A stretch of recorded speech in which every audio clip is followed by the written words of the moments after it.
السلام عليكم ورحمة الله وبركاته، صبحكم الله بالخير.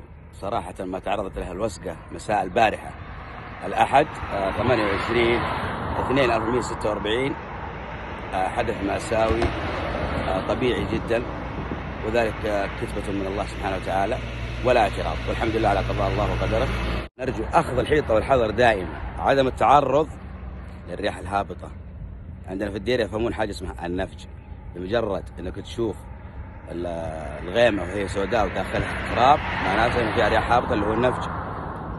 صراحة الكثير اللي كانوا عند حلاله وما يعني ما حاسب حساب الشيء، لكن بمجرد سماع الرعود فمعناته أن الحالة قوية جدا، السحابة قوية جدا انتقلت بكامل قوتها من الشرق إلى الغرب، واتجهت إلى الليل واتجه الشمال بعد الليل.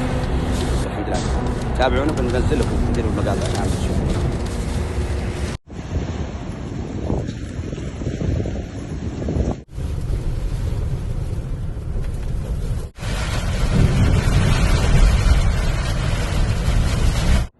الأعمال قائمة على قدم وساق، والحمد لله تم إعادة التيار الكهربائي سريعا مساء البارحة، لكن لا زالت الخطوط الرئيسية تحت الصيانة الآن.